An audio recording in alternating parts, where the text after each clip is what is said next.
Welcome to another episode of Solo Camino, where we go to the painted churches of Texas. First, I stopped and picked up my friend Road Doug, who I was grateful was able to take this trip with me. I can't tell you how much I appreciated him coming along with me. He made it really enjoyable. Such to the point as driving down the road, we came across these cars. That is a 1950s Cadillac hearse. As we drive by, you'll be able to see it better. That is a very rare car.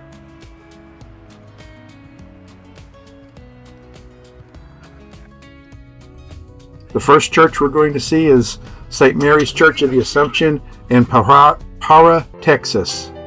It's near Flatonia, and this is where we chose to start our tour at. The church is a Catholic church built in 1895 by Czechoslovakian immigrants. The chandelier is an antique chandelier that dates back to the 1800s, and it was made in the former Czechoslovakia and brought over. It was later updated with electric light bulbs, but my Lord, I was impressed with that chandelier. The entire structure is hand painted. The walls have been redone, but the ceiling is still original. From the chandelier to the walls to the artwork, it was a very spiritual place. When I can, I try to stop and light a candle for my mother and my sister.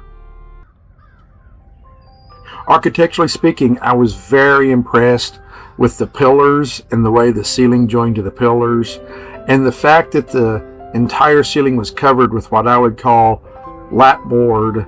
I'd never seen a ceiling made that way that allowed it to bend in very unique ways.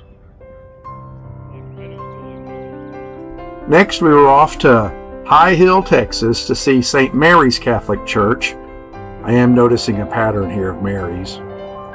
That was founded in 1869 by German and Austrian settlers. And it's a Gothic revival structure.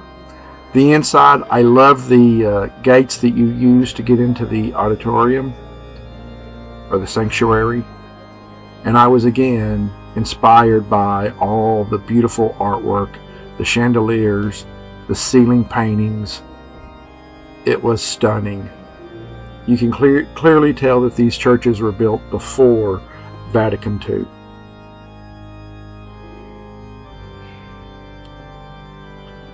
I also was interested in this pelican on the wall, so I did some research, and the pelican is piercing her heart to create food for her babies, and that is a symbol of Christ in the Catholic Church, but the imagery predates the Catholic Church.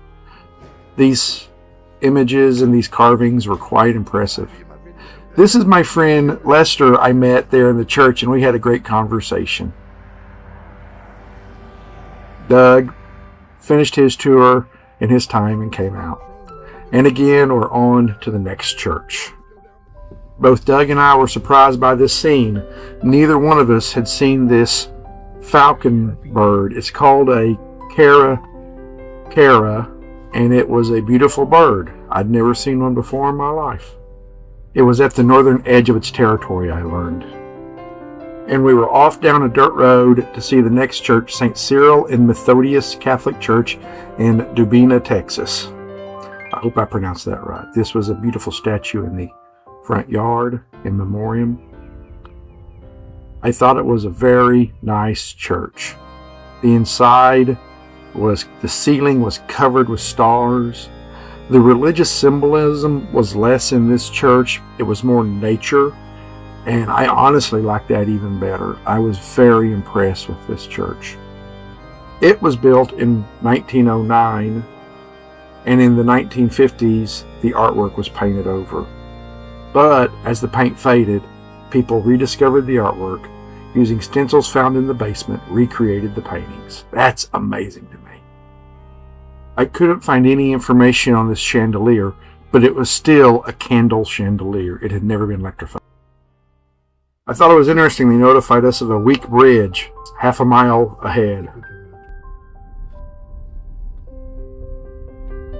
And there's what we thought was the weak bridge, just a small little bridge crossing a creek, nothing to speak of.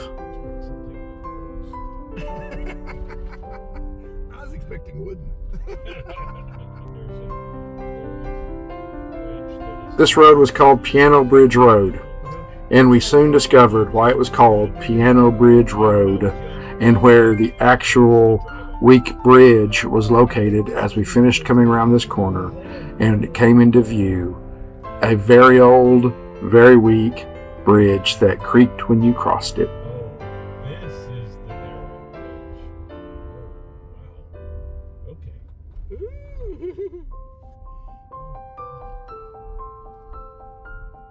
Did you hear it creak? It wasn't me. We drove to Shiner, Texas, home of Shinerbach beer, and we came upon St. Cyril and Methodius's Catholic Church in Shiner, Texas. It is a beautiful brick building that began construction in 1891, and it was completed later that year. It was built by volunteer labor from the community. It is a beautiful building. It was the largest one that we went to that day. The stained glass was what was really impressed me in this church.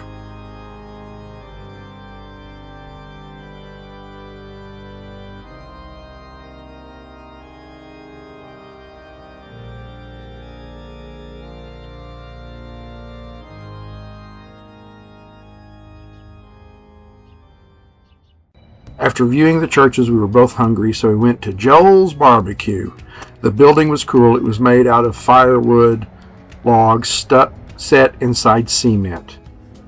This was the meal we had, which I had the combo plate, beans, and after we were finished of a not too impressive meal, we headed on the road and headed back to Houston. It was a good and enjoyable 100+ miles back to Houston with my friend Doug. And as always, thanks for watching. It was a great trip.